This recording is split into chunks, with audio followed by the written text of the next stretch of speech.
여러분, 조선시대에는 신분의 벽이 하늘보다 높았습니다. 양반 마님과 머슴.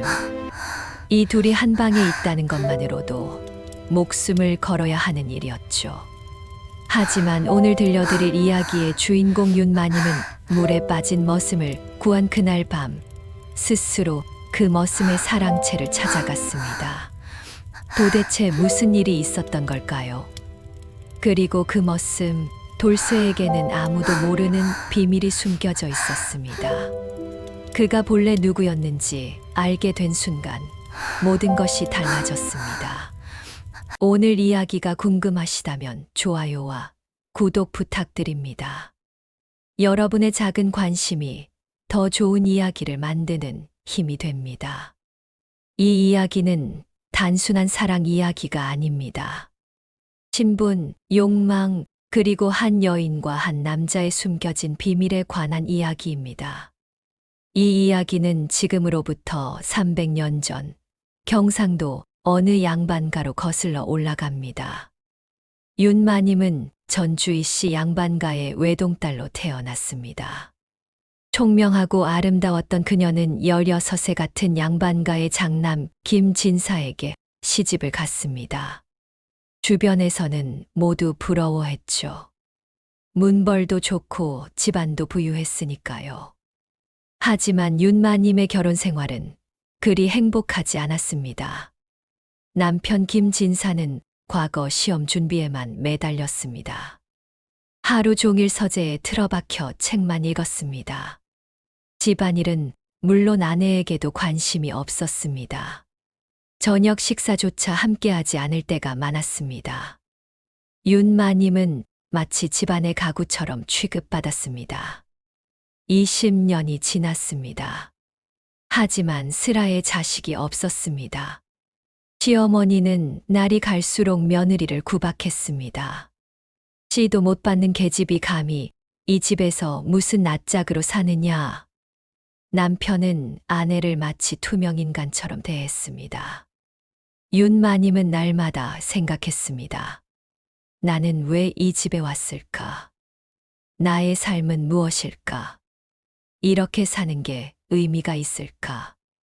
밤마다 혼자 방에 누워 천장을 바라보며 눈물을 흘렸습니다. 하지만 조선시대 양반과 여인에게 이혼이란 있을 수 없는 일이었습니다. 그저 묵묵히 견디는 것만이 유일한 선택이었습니다. 윤마님의 하루는 안채에서만 이루어졌습니다. 양반가 교수는 밖에 나다니는 법이 없었습니다. 시어머니께 아침 문안을 드리고 자신의 방에서 바느질이나 시를 읽으며 시간을 보냈습니다. 집안 대소사는 모두 종들이 알아서 했습니다. 밥을 짓는 것도, 빨래를 하는 것도, 청소를 하는 것도 모두 하녀들의 몫이었습니다. 윤마님은 손 하나 까딱하지 않았습니다. 양반과 여인은 그렇게 살아야 했으니까요. 그러던 어느 봄날이었습니다. 마을에 새로운 머슴이 들어왔습니다. 이름은 돌쇠. 20살 남짓한 젊은이였죠. 윤마님은 안채 창문 너머로 마당을 쓸고 있는 그를 우연히 봤습니다. 무언가 다르다는 느낌을 받았습니다. 다른 머슴들처럼 굽실거리지 않았습니다. 눈빛이 맑고 깊었습니다. 키도 훤칠하고 어깨도 넓었습니다. 그런데 이상했습니다. 걸음걸이가 달랐습니다. 등을 곧게 펴고 걸었고 마치 양반처럼 보였습니다. 하지만 윤마님은 곧 고개를 저었습니다. 신분의 벽을 넘어서는 안 된다는 걸 알고 있었으니까요. 돌쇠는 성실했습니다. 새벽같이 일어나 마당을 쓸고 논밭일을 마다하지 않았습니다. 다른 머슴들이 쉴 때도 그는 묵묵히 일했습니다. 시어머니도 그를 칭찬했습니다.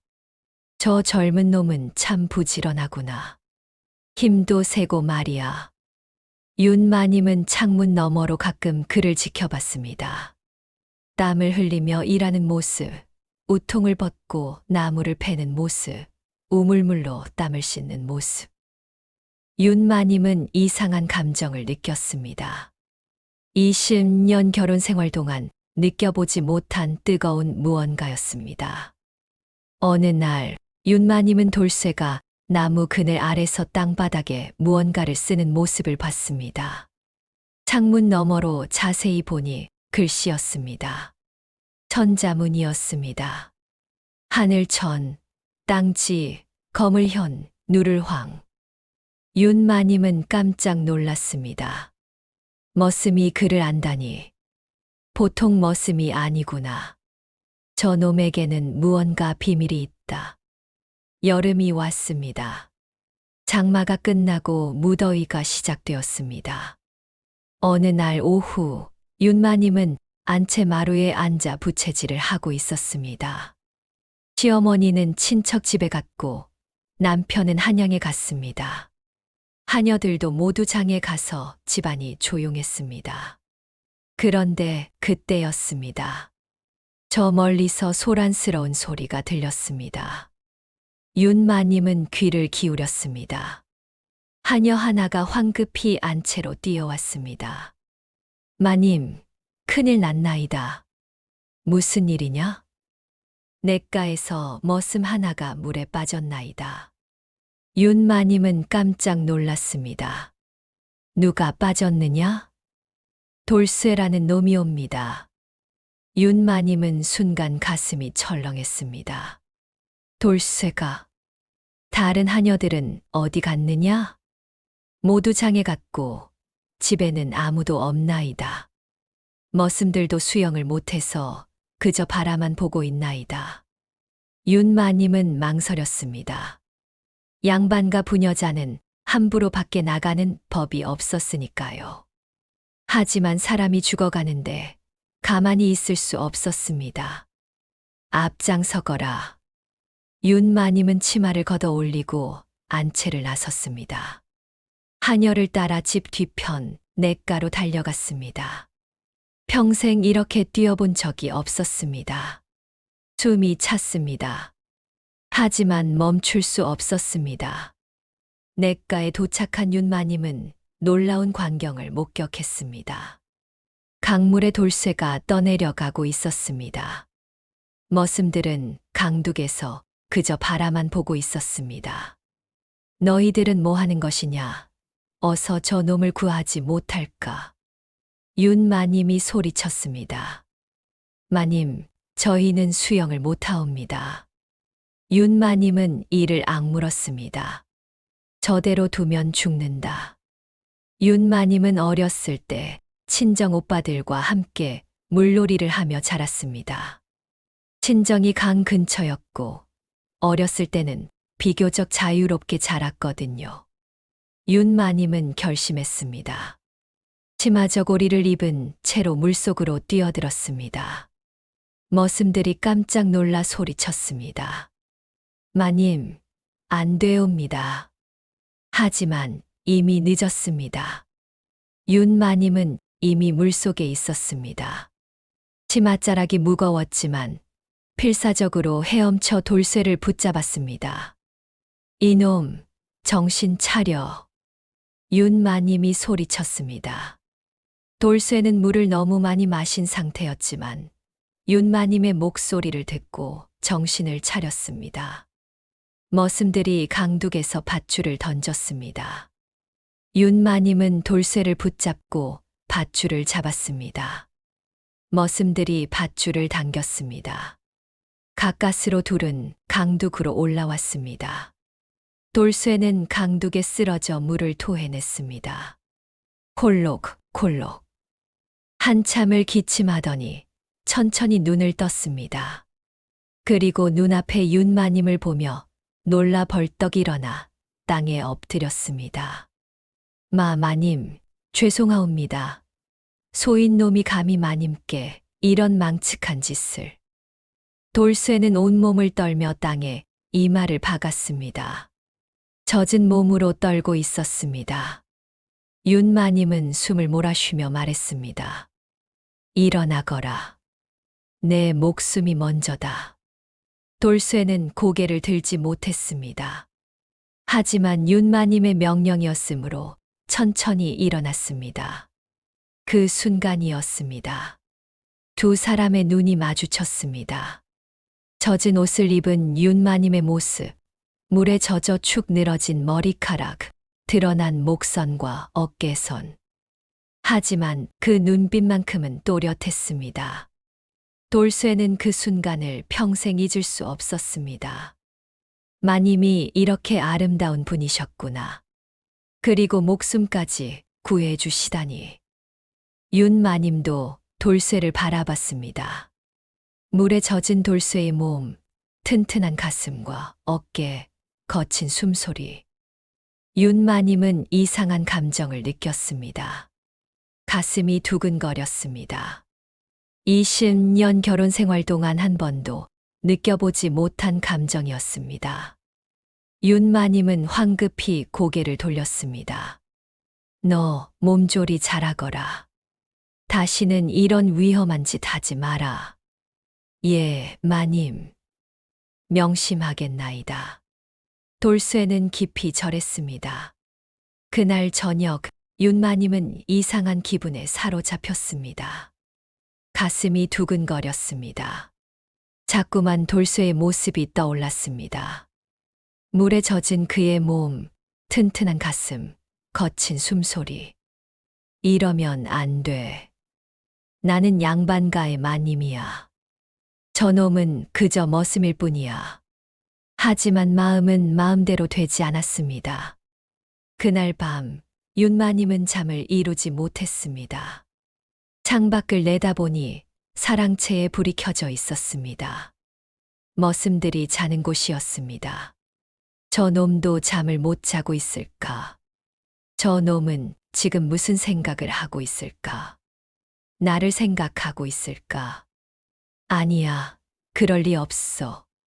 저놈에게 나는 그저 주인일 뿐이야. 윤마님은 이불을 뒤집어 쓰고 눈을 감았습니다. 하지만 잠은 오지 않았습니다. 며칠이 지났습니다. 윤마님은 창문 너머로 돌쇠가 일하는 모습을 자주 지켜봤습니다. 나무를 패는 모습, 물을 깃는 모습, 땀을 닦는 모습. 돌쇠도 가끔 안채 쪽을 힐끔거렸습니다. 눈이 마주치면 황급히 고개를 숙였습니다. 하지만 두 사람은 말 한마디 나누지 못했습니다. 신분의 벽이 있었으니까요. 양반 마님이 머슴과 사적으로 말을 섞는다는 것은 상상할 수도 없는 일이었습니다. 그러던 어느 날 윤마님은 하녀를 통해 돌쇠를 안채 앞마당으로 불렀습니다. 돌쇠는 무릎을 꿇고 땅에 이마를 박았습니다. 윤마님은 발을 들이우고 물었습니다. 너 그날 이후 몸은 괜찮으냐? 예, 마님. 마님의 은혜로 소인 놈이 살아났나이다. 평생 은혜를 잊지 않겠나이다. 윤마님은 잠시 침묵했습니다. 그리고 조용히 말했습니다. 그래. 몸조리 잘하거라. 물러가도 좋다. 돌쇠는 뒷걸음질 치며 물러났습니다. 하지만 마음속으로는 이상한 감정을 느꼈습니다. 마님께서 왜 저를 부르신 걸까? 그저 안부를 물으시려고? 윤마님도 마찬가지였습니다. 왜 저 놈을 불렀을까? 그저 안부를 묻고 싶었을 뿐인데. 아니야, 그게 아니야. 나는 저 놈이 보고 싶었던 거야. 그날 이후 윤마님은 자주 돌쇠를 불렀습니다. 마당에 나무를 다듬으라고, 우물을 청소하라고 사소한 핑계를 대며 돌쇠를 안채 근처로 불렀습니다. 돌쇠도 알아차렸습니다. 마님께서 자신을 자주 부르신다는 것을. 하지만 감히 그 이유를 생각할 수 없었습니다. 자신은 그저 머슴일 뿐이었으니까요. 그런데 여러분, 이게 끝이 아닙니다. 진짜 이야기는 지금부터 시작됩니다. 어느 날 이상한 일이 일어났습니다. 한양에서 관리 하나가 찾아왔습니다. 전라도 지방을 순찰하는 관리였습니다. 그는 마을을 돌아보다가 우연히 돌쇠를 보고 깜짝 놀랐습니다. 너는?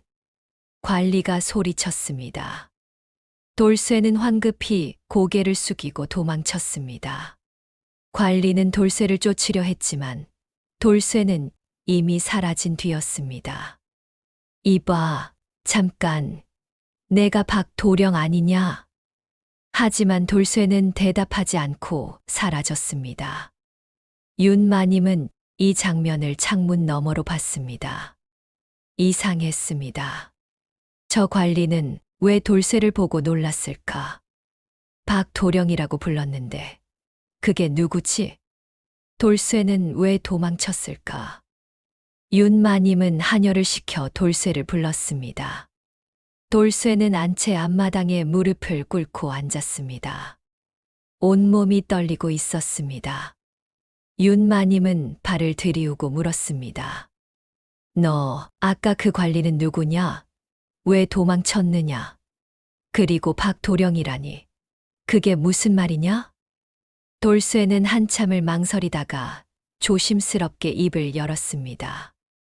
마님, 소인놈은 사실 도망자옵니다. 윤마님은 깜짝 놀랐습니다. 도망자, 무슨 죄를 지었느냐?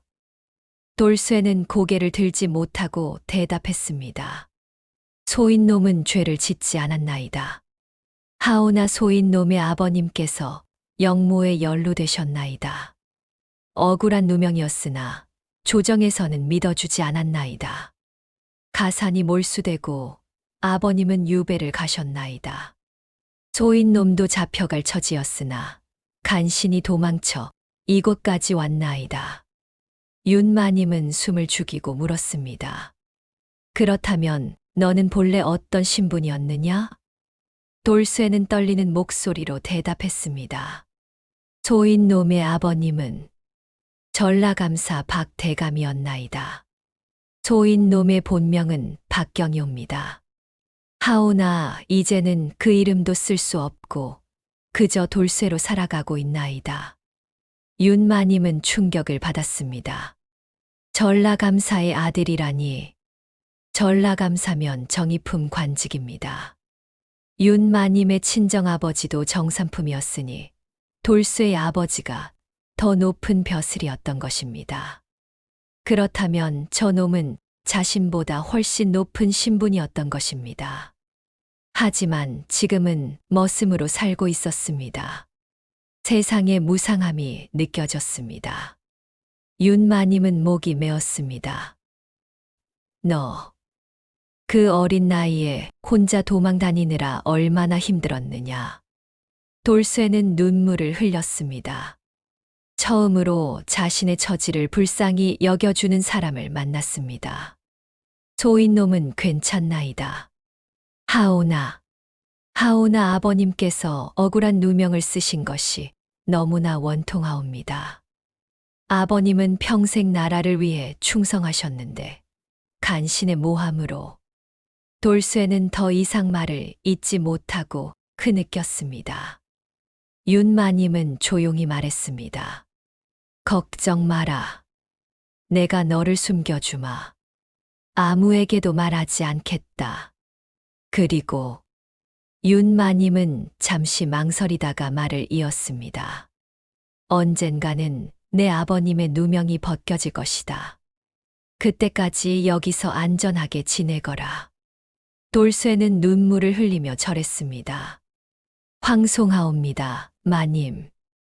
평생 은혜를 잊지 않겠나이다. 그날 이후 돌쇠를 보는 윤마님의 눈빛이 완전히 달라졌습니다. 저 놈은 본래 나와 같은 양반이었구나. 아니, 나보다 더 높은 신분이었구나. 하지만 지금은 하늘과 땅만큼 멀어진 사이. 윤마님은 돌쇠가 더욱 안쓰러웠습니다. 그리고 묘한 감정을 느꼈습니다. 이 사람과 나는 같은 처지구나. 둘 다 세상에 의해 억눌린 사람들. 나는 여자로 태어나 아무 권리도 없이 살고 저 사람은 역적의 아들이라는 누명을 쓰고 도망 다니며 산다. 윤마님의 마음속에서 무언가가 꿈틀거렸습니다. 단순한 동정이 아니었습니다. 깊은 공감이었고 그 공감은 곧 다른 감정으로 변해갔습니다. 며칠이 지났습니다. 어느 날 밤이었습니다. 남편은 한양의 과거를 보러 가서 한 달째 돌아오지 않았고 시어머니는 친정에 다녀온다며 보름째 집을 비웠습니다. 하녀들도 추석을 맞아 모두 친정에 갔습니다. 큰 저택에 윤마님과 사랑채의 머슴들만 있었습니다. 그날 밤 윤마님은 결심했습니다. 한 번만, 단 한 번만이라도 저 사람과 제대로 이야기를 나누고 싶어. 20년을 살면서 한 번도 내 마음대로 살아본 적이 없었습니다. 항상 누군가의 딸, 누군가의 며느리, 누군가의 아내로만 살았습니다. 단 한 번만이라도 나 자신으로 살고 싶었습니다. 자정이 넘은 시각, 윤마님은 사랑채로 향했습니다. 가슴이 터질 듯 뛰었습니다. 이러다 들키면 어떡하지? 하지만 발걸음을 멈출 수 없었습니다. 달빛만이 길을 비췄습니다. 사랑채는 머슴들이 자는 곳이었습니다. 윤마님은 조용히 문을 두드렸습니다. 문이 스르륵 열렸습니다. 돌쇠가 서 있었습니다. 마님. 돌쇠는 깜짝 놀라 땅에 엎드렸습니다. 목소리를 낮췄습니다. 다른 머슴들이 깰까봐 걱정되었습니다. 일어나거라. 내 방으로 들어가자. 윤마님이 명령했습니다. 돌쇠는 더욱 놀랐습니다. 마님, 그건 안 되옵니다. 만약 누가 보기라도 하면 아무도 없다. 모두 잠들었다. 들어가거라. 윤마님의 목소리에는 명령의 힘이 있었습니다. 돌쇠는 어쩔 수 없이 방 안으로 들어갔습니다. 윤마님도 따라 들어갔습니다. 방 안은 초 하나만 켜져 있었습니다. 돌쇠의 방은 작고 누추했습니다. 거적대기 하나, 낡은 이불 하나가 전부였습니다. 윤마님은 그 방을 돌아보며 가슴이 아팠습니다. 이렇게 살고 있었구나. 본래는 전라감사의 아들이었는데 두 사람은 거리를 두고 마주 앉았습니다. 돌쇠는 고개를 들지 못하고 떨고 있었습니다. 한참 동안 침묵이 흘렀습니다. 먼저 입을 연 건 윤마님이었습니다. 고개를 들거라. 돌쇠는 천천히 고개를 들었습니다. 마님, 소인놈이 대체 무슨... 너와 이야기를 나누고 싶었다. 돌쇠는 놀란 표정으로 윤마님을 바라봤습니다. 소인놈 따위와 말이옵니까? 너는 따위가 아니다. 너는 본래 전라감사의 아들이 아니었느냐? 나와 같은 양반이었다. 아니, 나보다 더 높은 신분이었다. 돌쇠는 쓸쓸하게 웃었습니다. 그것은 옛날 일이옵니다. 지금 소인놈은 그저 머슴일 뿐이옵니다. 윤마님은 고개를 저었습니다. 아니다. 신분은 빼앗길 수 있어도 사람의 본질은 변하지 않는다. 너는 여전히 그때의 박경이다. 돌쇠는 눈물이 고였습니다. 20년을 살면서 처음으로 자신의 본명을 불러주는 사람을 만났습니다. 마님, 나에게 솔직하게 말해다오. 너 나를 생각하고 있지 않았느냐? 돌쇠는 온몸이 굳어버렸습니다. 마님, 그게 무슨 말씀이옵니까? 소인놈이 감히 마님을... 정직하게 대답하거라. 너 나를 생각하고 있느냐? 돌쇠는 한참을 망설이다가 조심스럽게 입을 열었습니다. 마님, 소인놈이 감히 마님을 우러러볼 수 없사옵니다. 하오나, 사실을 고하오면 소인놈은 날마다 마님을 생각하였나이다. 윤마님은 가슴이 뛰었습니다. 계속 말하거라. 목숨을 구해주신 그날부터 소인놈의 마음은 온통 마님 생각뿐이었나이다. 하오나 감히 그 마음을 입에 담을 수 없었나이다. 소인놈은 머슴이고 마님은 하늘 같은 분이시니. 윤마님은 천천히 말했습니다. 나도 그렇다. 나도 너를 생각했다. 너를 보고 싶었다. 돌쇠는 고개를 들어 윤마님을 바라봤습니다. 두 사람의 눈이 마주쳤습니다. 그 눈빛에는 욕망과 두려움이 동시에 담겨 있었습니다. 윤마님은 계속 말했습니다. 너에게 비밀을 하나 말해주겠다. 남편도 시어머니도 모르는 비밀이다. 돌쇠는 더욱 놀란 표정으로 윤마님을 바라봤습니다. 무슨 비밀이옵니까, 마님? 윤마님은 천천히 입을 열었습니다. 나는 아이를 가질 수 있다. 시어머니는 내가 씨를 못 받는다고 하였으나 그건 사실이 아니다. 문제는 내 남편이다. 남편이 나에게 관심이 없어서 아이를 가질 수 없었던 것이다. 돌쇠는 아무 말도 하지 못했습니다. 윤마님은 계속 말했습니다. 나는 20년을 기다렸다. 남편이 나를 돌아봐 주길. 하지만 남편은 끝까지 나를 외면했다. 나는 이제 40이 다 되었다. 이대로 죽으면 아무 흔적도 없이 사라지는 것이다. 나는 그게 두렵다.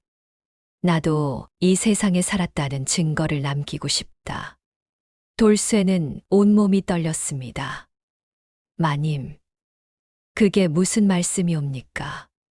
윤마님은 돌쇠를 똑바로 바라봤습니다. 나는 아이를 갖고 싶다. 그런데 남편은 나에게 관심이 없다. 너 나에게 아이를 주겠느냐? 돌쇠는 깜짝 놀라 뒷걸음질 쳤습니다. 마님, 그건 안 되옵니다. 들키면 우리 둘 다 죽사옵니다. 윤마님은 고개를 저었습니다. 아무도 모를 것이다. 남편이 한양에서 돌아오면 내가 임신했다고 하겠다. 남편은 자신의 아이라고 믿을 것이다. 그동안 한 번도 나에게 손도 대지 않았으니 의심조차 하지 않을 것이다. 돌쇠는 망설였습니다.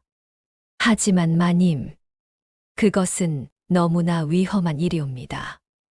윤마님은 천천히 돌쇠에게 다가갔습니다. 너 나를 원하지 않느냐? 돌쇠는 고개를 들어 윤마님을 바라봤습니다. 마님, 소인놈이 감히. 하지만 소인놈은 날마다 마님을 생각하였나이다. 마님을 원하지 않는 것이 아니라 감히 그럴 수 없는 것이옵니다. 윤마님은 더 가까이 다가갔습니다. 지금 이 순간만큼은 신분을 잊자. 나는 윤씨 가문의 마님이 아니다. 그저 한 명의 여자다. 그리고 너도 머슴 돌쇠가 아니다.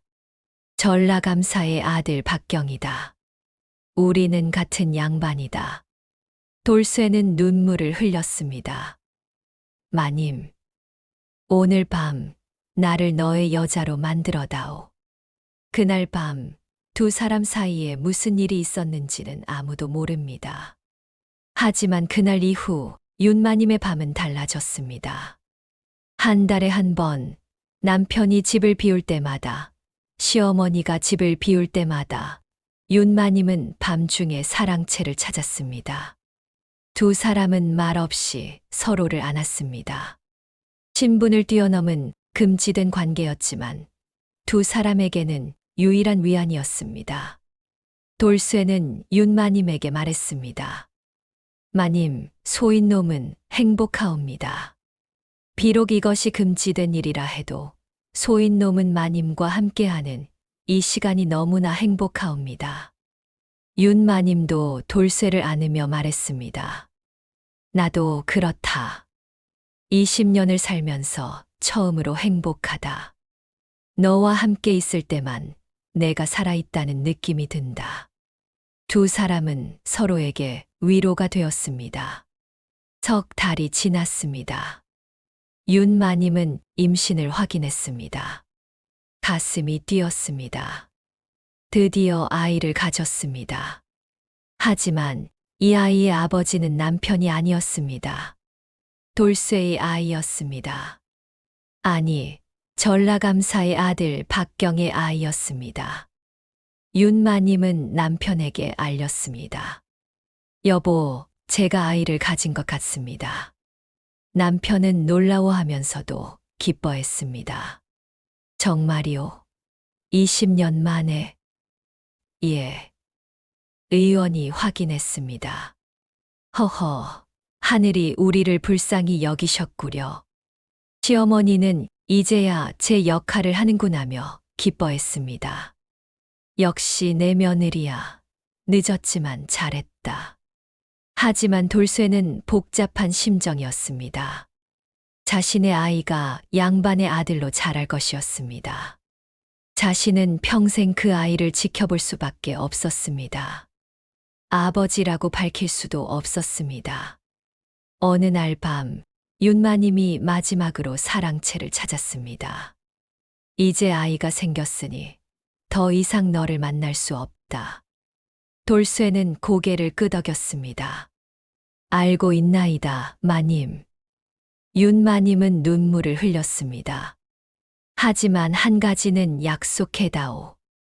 저 아이를 지켜봐다오. 멀리서라도 좋다. 저 아이가 건강하게 자라는 모습을 지켜봐다오. 돌쇠는 눈물을 흘리며 대답했습니다. 명심하겠나이다, 마님. 평생 저 아이를 지켜보겠나이다.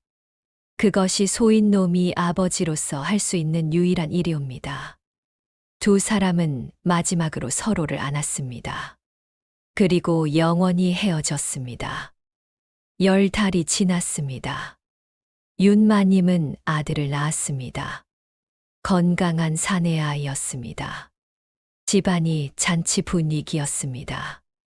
20년 만에 대를 이을 아들이 태어났으니까요. 남편은 기뻐했고 시어머니는 며느리를 칭찬했습니다. 윤마님은 아이를 안고 창밖을 내다봤습니다. 마당에서 돌쇠가 일을 하고 있었습니다. 돌쇠도 안채 쪽을 바라봤습니다. 두 사람의 눈이 마주쳤습니다. 아무 말도 하지 않았지만 서로의 마음을 알 수 있었습니다. 세월이 흘렀습니다. 아이는 건강하게 자랐습니다. 총명하고 힘도 셌습니다. 남편은 아들을 자랑스러워했습니다. 돌쇠는 여전히 그 집에서 일했습니다. 멀리서 아이가 자라는 모습을 지켜봤습니다. 아이가 첫 걸음을 뗄 때, 첫 말을 할 때, 글을 배울 때 돌쇠는 모두 지켜봤습니다. 하지만 감히 다가갈 수 없었습니다. 그런데 여러분, 아이가 5살이 되던 해 놀라운 일이 일어났습니다. 한양에서 급히 전령이 달려왔습니다. 전라감사 박대감의 영모 사건이 재조사되었습니다. 박대감은 무죄로 밝혀졌습니다. 모든 것이 간신의 모함이었습니다. 박대감은 복권되어 다시 관직에 복귀하셨습니다. 온 마을이 술렁거렸습니다. 돌쇠는 그 소식을 듣고 무릎을 꿇고 울었습니다. 아버님, 아버님의 누명이 벗겨졌나이다. 윤마님도 그 소식을 듣고 눈물을 흘렸습니다. 드디어 박경의 신분이 회복되는구나. 며칠 후 한양에서 또 전령이 왔습니다. 박 대감께서 아들 박경을 찾고 계십니다. 박경 도령이 살아계신다면 즉시 한양으로 오시라는 명이옵니다. 돌쇠는 떨리는 몸으로 윤마님을 찾아갔습니다. 안채 앞마당에 무릎을 꿇고 절했습니다. 마님, 소인놈은, 아니, 소생은 이제 한양으로 가야 하옵니다. 윤마님은 눈물을 흘렸습니다. 그래, 가거라. 이제 너는 다시 박경으로 돌아가는 것이다. 내 아버님께서 기다리고 계신다. 돌쇠는, 아니, 박경은 울먹이며 말했습니다. 마님, 소생은 저 아이를, 제 아들을. 윤마님은 고개를 끄덕였습니다. 알고 있다. 하지만 지금은 갈 수 없다. 우선 내 신분을 회복하거라. 그리고 윤마님은 잠시 망설이다가 말을 이었습니다. 언젠가 기회가 되면 저 아이를 너의 양자로 들이는 방법을 찾아보자. 박경은 눈이 휘둥그레졌습니다. 마님, 그게 가능하옵니까? 너는 이제 전라감사의 아들로 복권되었다. 관직에 나아갈 것이다. 그리고 내 남편은 과거에 계속 떨어지고 있다. 언젠가 너의 지위가 내 남편보다 높아질 것이다. 그때가 되면 저 아이를 양자로 들이는 것도 가능할 것이다. 박경은 희망을 보았습니다. 마님, 소생은 마님의 은혜를 평생 잊지 않겠나이다. 박경은 한양으로 떠났습니다. 아버지 박대감은 아들을 부둥켜 안고 울었습니다. 내가 살아 있었구나. 아버지가 무능해서 내가 고생했구나. 박경은 아버지의 품에서 울었습니다. 박대감은 아들을 관직에 천거했습니다. 박경은 총명했고 글도 뛰어났습니다. 과거에 급제하여 승승장구했습니다. 10년이 흘렀습니다. 박경은 이제 정삼품 관직까지 올라갔습니다. 윤마님의 남편은 여전히 과거에 떨어지고 있었습니다. 어느 날 박경이 경상도 지방을 순찰하게 되었습니다. 그는 윤마님의 집을 찾아갔습니다. 윤마님의 남편은 박경을 보고 깜짝 놀랐습니다. 대감마마. 정삼품이면 대감이라고 불릴 만한 지위였습니다. 박경은 위엄 있게 말했습니다. 이 집에 15살 된 아이가 있다고 들었소. 예, 소인의 아들이옵니다. 그 아이를 한번 보고 싶소. 윤마님의 아들이 나왔습니다. 박경은 아들을 보는 순간 눈물이 났습니다. 자신을 닮았습니다. 총명해 보이는 아이요. 과거 공부는 하고 있소. 예, 대감마마.